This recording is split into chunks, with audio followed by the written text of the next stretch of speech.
Oh, say can you see by the dawn's early light Early history and how colonization.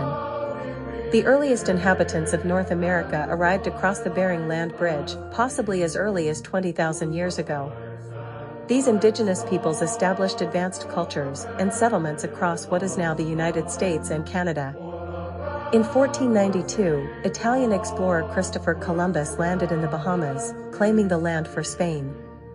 Subsequent Spanish explorers like Hernando de Soto began conquering and settling parts of North America in the 1500s, along with the Portuguese establishing settlements in Brazil. England sent the first successful colony to North America with the founding of Jamestown, Virginia in 1607. Over the next century, 13 British colonies were established along the eastern seaboard, each with distinct economic and cultural characteristics. The New England colonies became centers of trade and commerce engaged in shipping and farming. The Mid-Atlantic colonies grew tobacco and mixed farming economies. The southern colonies relied on plantation agriculture and slave labor, focused on staple crops like tobacco, rice, and indigo. By the 1700s, the British colonies had over 2 million European settlers and enslaved Africans. Settlers fought wars with native tribes to expand territorial control, often signing treaties to displace tribes from their lands.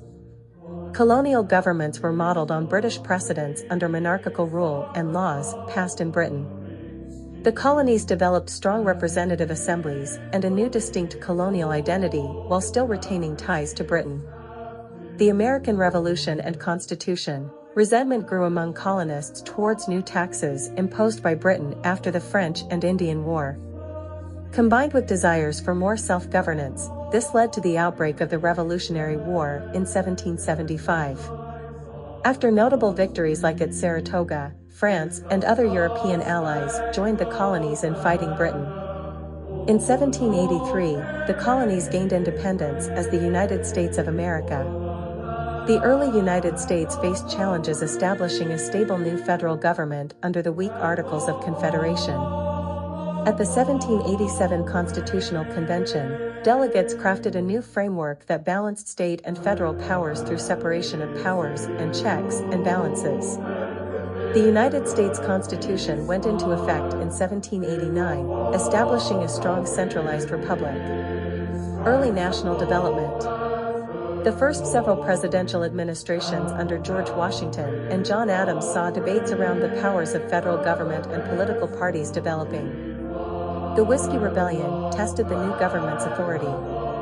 Under Thomas Jefferson, the Louisiana Purchase nearly doubled U.S. territory in 1803.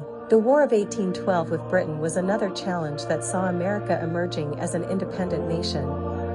Westward expansion began in earnest, fueled by the Northwest Ordinance of 1787 establishing territorial governance. Settlers pushed Native Americans further westward in violent conflicts as their territories shrank. After the 1824 election, supporters of John Quincy Adams and Henry Clay passed the Tariff of Abominations to fund internal improvements and infrastructure to support a growing industrial base, further dividing North and South. Sectional conflicts emerged as different regions industrialized at different paces. Manifest destiny and slavery crises. In the 1830s, the election of President Andrew Jackson ushered in the age of Jacksonian democracy and launched Indian removal. The Texas War of Independence and Mexican-American War added vast new territories to the U.S. by 1848, fueling the doctrine of manifest destiny that America should stretch from coast to coast. Sectional tensions rose as debate intensified over allowing slavery in new states and territories added to the Union. The Missouri Compromise of 1820 aimed to balance free and slaveholding states. By the 1850s, America was becoming increasingly polarized over the issue of slavery's future spread. The publication of Uncle Tom's Cabin energized abolitionist sentiment. The Kansas-Nebraska Act overturned the Missouri Compromise, inflaming tensions further. In 1857, the Supreme Court's Dred Scott decision found blacks could not be citizens, angering the North. John Brown's 1859 raid on Harper's Ferry led to the first shots of rebellion. Abraham Lincoln's election as the first Republican president in 1860 was the final trigger for Southern secession and the onset of Civil War. The Civil War and Reconstruction. The Confederacy fired on Fort Sumter in April 1861, igniting 4 years of brutal fighting that cost over 600,000 lives. The Union defeated the Confederacy after major campaigns and victories by Ulysses S. Grant and William T. Sherman. Slavery was abolished throughout America with the 1863 Emancipation Proclamation and the 1865 ratification of the 13th Amendment. Confederate General Robert E. Lee's surrender at Appomattox Courthouse ended major hostilities in April 1865. President Lincoln's assassination shortly after energized Reconstruction. The Union aimed to reunite the states and confer citizenship and suffrage on freed blacks through constitutional amendments barring slavery and protecting rights. However, President Andrew Johnson resisted congressional plans. Under new President Ulysses S. Grant and radical Republicans in Congress, more decisive Reconstruction took hold across the South through military occupation. Progress was still limited by resistance from Southern conservatives reasserting white supremacy through violence and laws undermining black rights. Reconstruction ended in 1877 with the final withdrawal of federal troops from the South. Industrialization and westward expansion. After the Civil War, rapid industrialization transformed America from a rural, agricultural economy into the world's leading industrial power by 1900. Coal, steel, railroads, the telegraph, oil, and new inventions like the light bulb powered manifest destiny across the continent. Huge corporations like U.S. Steel consolidated industries.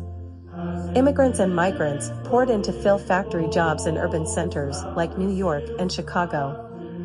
Farmers continued settling the Great Plains at an accelerated pace behind new technologies. The Homestead Act of 1862 gave many settlers 160 free acres to spark the largest mass migration in world history.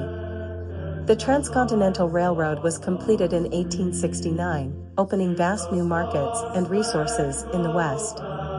Mining booms attracted prospectors to the Rockies and Pacific Coast. Conflicts with Native Americans led to their eventual conquest and confinement to reservations so lands could be developed for white settlers.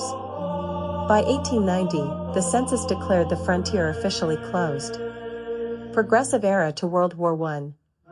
A new progressive spirit arose around the turn of the 20th century amid rapid changes linked to industrial urbanization. Reformers fought to curb monopolies and corruption, establish safety and banking regulations, and improve conditions for labor and the poor.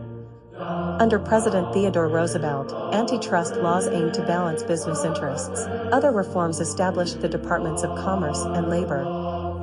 Women's suffrage became a major national issue as activists held marches and campaigned state by state for the vote.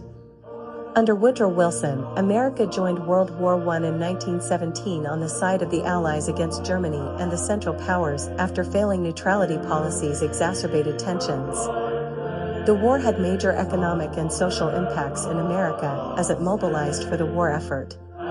The entry of fresh American troops helped turn the tide of battle in 1918 towards an Allied victory. However, Wilson failed to achieve his vision of post-war diplomacy and U.S. international leadership through his League of Nations proposal, blocked at home. The Roaring Twenties and Great Depression.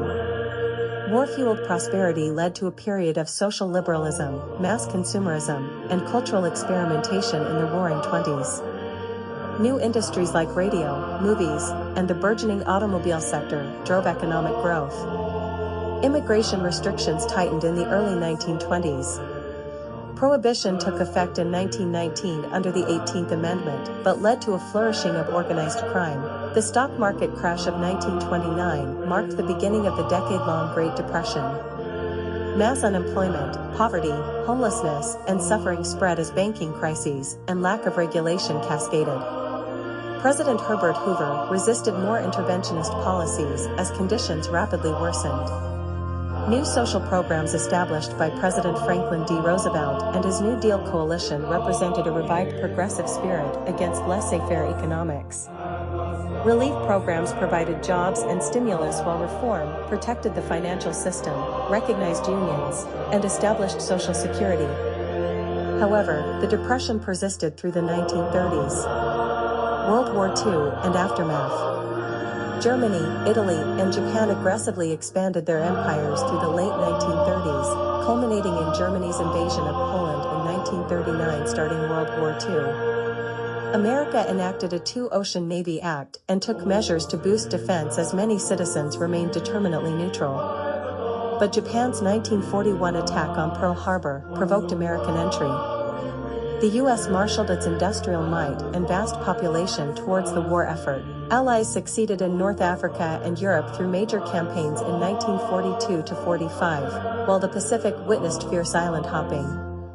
Atomic bombs helped force Japan's surrender in August 1945. America emerged from the war as the world's dominant economic and military power, but faced new challenges from resurgent allies, the Soviet Union. The Cold War divided spheres of influence and set superpowers against each other through tense global competition and proxy conflicts into the late 20th century. In conclusion, the United States has grown into the world's dominant superpower over the last century, its democratic and capitalist model spreading globally.